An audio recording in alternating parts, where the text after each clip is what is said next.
From RF-SMART, this is Taking Inventory, a podcast all about better controlling your supply chain and improving inventory management. Now your host, Abby Bennett. Welcome back to Taking Inventory with RF-SMART. I am your host, Abby Bennett. In honor of the holidays and the giving spirit that comes with it, I can't think of a better customer story to highlight than Every Meal. Before we get into who they are and what they do, I want to introduce our guests today. We have Nicole Price and Nate Youngblood. Nicole and Nate, welcome to the podcast. Thanks, Abby. Thanks for having us on. We're excited to be here. Yes, and we are certainly excited to have you. Before we talk about who Every Meal is and what you guys do, go ahead and tell us a little bit about your role at Every Meal. Nicole Price. My role here at Every Meal is Senior Technical Project Manager, and I've been with Every Meal for 7 years. And my name is Nate Youngblood. I'm the vice president here. I've been here about 4.5 years. Fantastic. Nate, tell me a little bit about who Every Meal is and what you guys do. Yeah, put simply, our mission is to fight child hunger through communities and school partnerships. We were started out of a partnership between a church and a school. Noticed that kids were struggling, particularly with behavior on Fridays. And they looked into the drivers for why they were seeing so many behavior issues and discovered that they believed a lot of those core issues came with the kids were just hungry and they were concerned about not having access to food over the weekend. And so they went to the church and asked the church to help out. And to make a long story short, the church decided to start a backpack food program. A bag of food will go home with any child who needs food, and then that'll provide some additional food for that child and for their family over the weekend. So 13 years ago, they started with a kindergarten class at that school. And this year, we're in 460 schools across Minnesota. We serve around 12,000 students a week. Functionally, to understand what role RF-SMART plays in that space, it's helpful to know how our program progressed. So we started with just this idea of, hey, let's buy some food or get some food and put it in a kid's backpack. And as we leaned into that, we realized that variety was really important. If a child is getting the same food at home every week, the likelihood that they continue to eat that food drops because they get tired of it. You start building those different types of bags and variety in those bags, and very quickly, inventory becomes a challenge. So 4.5 years ago when I started, I think we had 3 types of bags and 2 or 3 sub-varieties of those bags. And with a lot of Nicole's leadership, now we have 5 types of bags. And for every type of bag, we have 4 varieties. And we couldn't do any of that without RF-SMART. Your team has played a huge role in making that possible. And honestly, for us, it all comes back to our mission. Everything we do, we run through the lens of, is this going to help the kids that we serve? And how do we make sure that they have access to food over the weekends when otherwise, they may not have access to enough food. And we're going to talk, obviously, about the logistics of your supply chain and what that looks like with RF-SMART. But what does that look like tangibly getting this food to those students and those young people in your community? What does your team go through just to get it into the hands of the right people? We have a program team. Their whole job is interfacing with our schools and developing relationships with the teacher or the social worker that's leading the charge at that school. It really is a partnership between the school, between Every Meal. We see ourselves as the logistical supply chain hub of the process. We buy all the food. We get it packed here in our warehouse or get the bags built. We use volunteers to do that as well. Every week, we're building between 12 and 15,000 bags with volunteers. And then we have a team of drivers and supply chain professionals that their job is to get that food from our warehouse and get it delivered to the schools. And then there's another group of volunteers that typically will arrive at the school every Friday. And through the tools that our program team has developed, those volunteers are equipped to know where the bags should go. We try to do that with dignity. So often that means bags are getting placed in students' backpacks while they're in class. So no one knows that Johnny's getting a bag of food in his backpack on a Friday. So it really is a team. It's a team of volunteers. It's a team of donors. It's a team of professional staff here that are employed at Every Meal. And then it's a team of vendors. We talk all the time about if we can't buy the food, then we can't give the food. If we can use best-in-class infrastructure on our system side, like RF-SMART, to make that connection happen on the back end, then we can't leverage those tools to provide the variety and the quality that we want to provide. Wow, that's incredible. And I love that idea of offering assistance with dignity for those students. I know that really makes a difference. As you're navigating both the logistic and operational side of things, talk to me a little bit about some of the challenges you were facing on the supply chain side before you implemented NetSuite and RF-SMART. Yeah, a few of the big pain points that we've needed to tackle with inventory management system before RF-SMART had a lot to do with our lot tracking at our bag level as well as our raw component level, we were literally manually keying in lot numbers for all those items that we were building and receiving. Before RF-SMART, we also didn't have a lot of visibility to the components, which we call recipes, that were used in each built bag. Within those components, we also didn't have visibility to expiration dates. So one of the things we don't want to happen in our whole supply chain model as we're getting these kids food is to give them something that has expired. That was a bit of a challenge prior to RF-SMART. Also, our multiple warehouse locations, a lot of those transfers, if you will, or deliveries were being tracked on Excel spreadsheets, or at a very low level were being done once a day, not necessarily live time. And in the whole organization, as well as our warehouse, the methodical way that we've been able to make it more efficient, have it set up correctly for our processes with racking labels, organizations, bins. We hadn't even thought in the beginning about FIFO, first in, first out. And so Right. how RF-SMART has allowed us to really zero in on those components. Additionally, everything's labeled nowadays, anywhere. It has a Right. serial number, a barcode, a UPC. We had some challenges around just labeling, but also having it customized or branded. We want our schools and our kids to receive something that has the information on it that serves them well, but also tells us in our inventory system what we're delivering, where we're delivering it, and to who we're delivering it to. To tackle all of those things that you just mentioned, you obviously turned to NetSuite and then RF-SMART, but let's go back and talk about NetSuite first. So our solutions are built for NetSuite. We have 4 suite apps live today. What helped you guys really make the push to say NetSuite is going to be the platform on which we want to have one source of truth to run our business and fulfill our mission? Great question, Abby. At every meal, we often talk about how we want to leverage technology to support our mission, the end goal being feeding more kids. And so at that time, we were looking for something that was robust enough to handle the logistics of our supply chain, but also streamline optimization and efficiencies for both our financial and our inventory processes. And like you said, be that source of truth. It really came down to us choosing NetSuite based on functionality adds that it was able to offer, such as RF-SMART, the external customer portals, the income and expense tracking, and the ability to have control over the stock levels and reorder points. Along with all this data that we're putting into the NetSuite system, then we're seeing these lifetime outputs on KPIs and reporting and looking at those numbers so that we can make decisions and adjust as needed as things ebb and flow in our supply chain and through our fiscal years of fundraising. Ultimately, NetSuite had the capacity to grow with every meal. At the time that we onboarded, it was like, oh, wow, we have this big thing. We're not sure we're going to use it all. Now we're like, okay, how can we use more of it? What more can we do?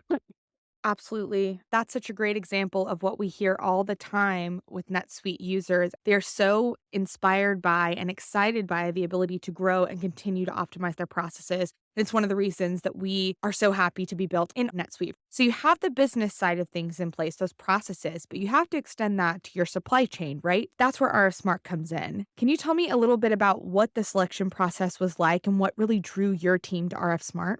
Sure. We had some conversations with our local partners and our NetSuite consultants to say, hey, what customers are using what platforms? Can you tell us what feedback you've received? And we felt like RF-SMART, that whole team was able to walk us through the features, the start kind of small, and then just build block, build block, build block. Today, so we're still adding those building blocks as we grow. So it was a system that was able to grow with every meal. Absolutely. We call that the crawl, walk, run here. We're going to show you how you can scale, but we're going to start where you're at now and personalize it to fit your needs. Let's break down for listeners how RF-SMART is tangibly helping your team on the warehouse floor. So when we think about the way we leverage technology, I think it's helpful to think about food in and food out. We literally use RF-SMART starting with the inbound receiving process. When the team receives the pallets of food, they use the RF-SMART handheld scanner from receiving all the way through every bin transfer to when it goes on the packing floor where the volunteers pack and build the bags of food. Those scanners are used again to move all of that product off of the building floor where volunteers built the bags And the part that I love the most is our sales order building process. On a given week, we're putting in 90 to 130 sales orders to send between 10,000 and 19,000 bags of food out to the schools that we serve every week. And that happens through sales orders. We have a team of volunteers that show up in the warehouse and they walk over to a computer station that we have and they plug in a sales order and the sales order populates and then they go down our build stations and they literally walk pallet station to pallet station and they can select, hey, we're going to send a purple A. So they select purple A, they scan the lot number on the box, 6 food bags in every box. They remove that box from that bin location, they put on a delivery cart, and then they move on down the line. And they'll build orders that have 300 boxes of food, some that have 2 boxes of food, and then drivers will load those deliveries onto their trucks, and then they go out to schools. So literally every step of any product that's moved anywhere in our warehouse requires RF-SMART. I think it's so awesome as a nonprofit that people can come in and can see that we're using industry-leading technology to make their job ideally as efficient as possible. That's the general idea of the movement and the way that we use the system. Nate, I'm so happy to hear that for a lot of reasons. Obviously, we love when our customers are happy and they're using our smart in a really functional way. What was really exciting to me was to hear that you're having volunteers pick up a handheld. These are people that I'm assuming are not in your warehouse every day or maybe even every week. And they're able to very quickly pick up on the process and keep all of that inventory control live in NetSuite. Nicole, do you want to share what that looks like for users and some of the benefits you've seen?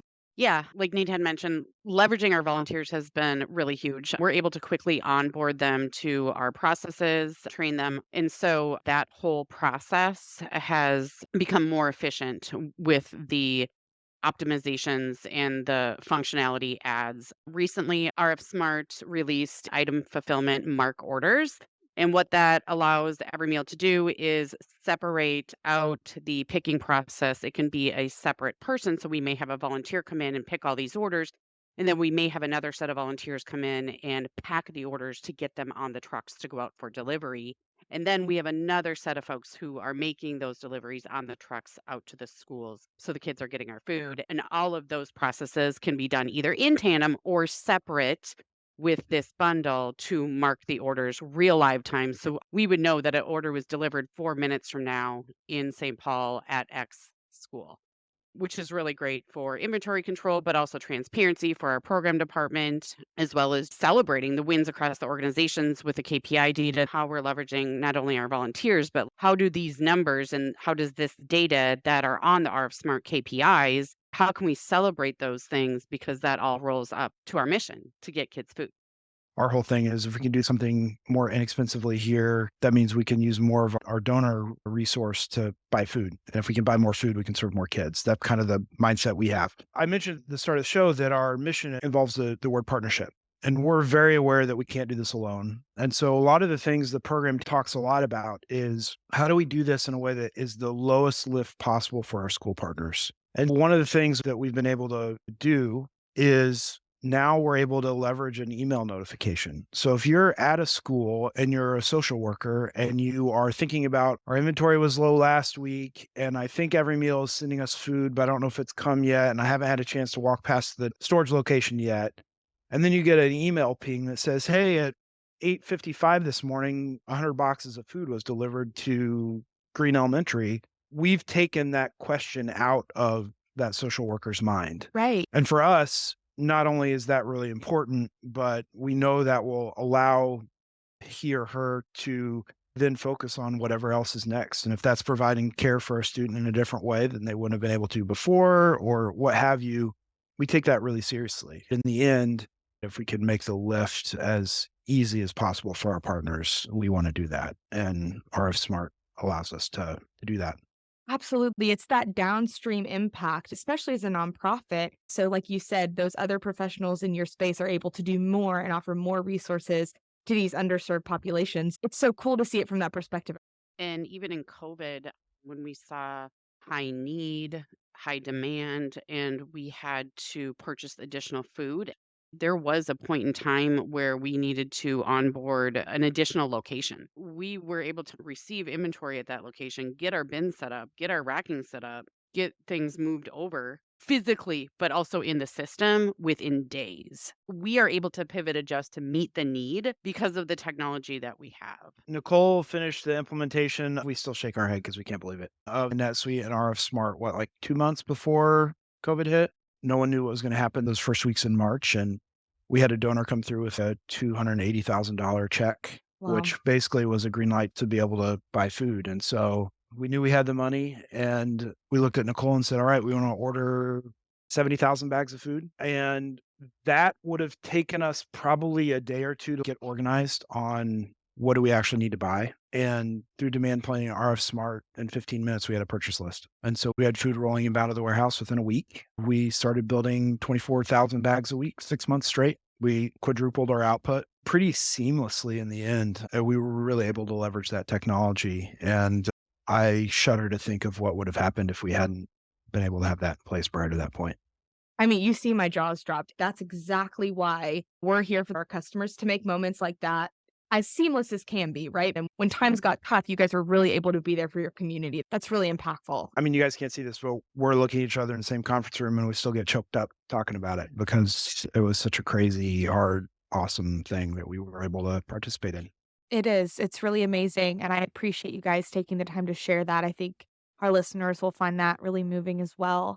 And we've said the word a few times, but it speaks to the larger conversation of partnership. And it really makes us happy to support an organization that does such vital community building work. And it's really near and dear to our heart at RF-SMART. We have a company-wide goal focused on fighting hunger and poverty with our dollar-to-dollar match program. We've raised $100,000 in 2022, and we're coming up on the end of our 2023 campaign. We'll have those numbers soon. You guys are on the front lines every day doing this kind of work. So for our listeners, how would you encourage other companies to implement these kinds of philanthropic, community-minded efforts and really make them ingrained into their culture as they continue forward? I think that's a great question. And I'm not sure there's a right or a wrong way to do it because I think for every company and every business, there's a lot of unique realities that both from a culture and from a contextual situation are different, right? Corporate partnerships in particular have been so important to us when there's value alignment and missional alignment. And we have a few partners in particular that I'm thinking of who have made significant multi-year commitments, not just to fund us with donor dollars, but to support some of this infrastructure work that we've done around implementing NetSuite, implementing RF-SMART, and really providing us the resources so that we could take the time to step back and really implement well and implement the breadth of what RF-SMART allows us to do. And we've served 8.5 million meals solely because that commitment was made. That commitment doesn't get made, then we don't leverage any of this. So I think if corporate partners or people who have a role or have a voice in how corporate entities engage, if they can do so with that kind of lens, I know that would help organizations like ours immensely. And I think it would make the world a better place. I think that's really great advice and helpful for leaders to be thinking about for the individual contributors who are listening. And they said, I can't really change corporate policy, but I can certainly donate my time or efforts or resources. What would you encourage to be their first step of action? On a personal level, I would always say start with the things you care about. Start there and find ways to engage in that, whether it's partnering with a nonprofit or I've got young kids. So my son's hockey association or the dance studio where my daughter works, making sure that I'm willing to spend the time and the energy to volunteer there and engage on that level.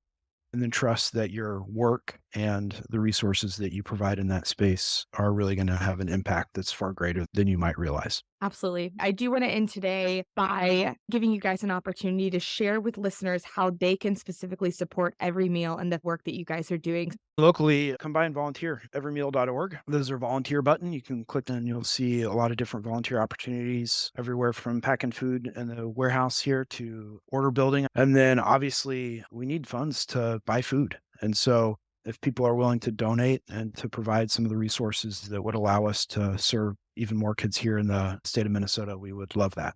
So what I'm hearing is Minnesota locals, you could see RF-SMART in action and be a part of the magic if you want to volunteer. This has been such a wonderful conversation, and I can't tell you how grateful I am for both of you taking the time in this busy part of the year to share your customer story, your partnership story with RF-SMART, and much more importantly, how you served your community and have found sustainable ways to be there for the long run for your neighbors. Really impactful stuff. For those of you listening and want to get involved, please visit the link below. You can donate to Every Meal there, show them some support, certainly follow their social medias. I'll also leave a link below to our company-wide philanthropic blog post where you can get a little more information about how we support our community from our Jacksonville headquarters to Denver to our international posts as well. Please subscribe wherever you get your podcasts, including Google, Spotify, and Apple Podcasts, or directly from our website at www.rfsmart.com/podcasts. We are wishing you all a wonderful holiday season full of comfort and community, and we will catch you on the next one. Nicole and Nate, thank you so much for being here. Thanks, Abby. It's been fun. Thank you.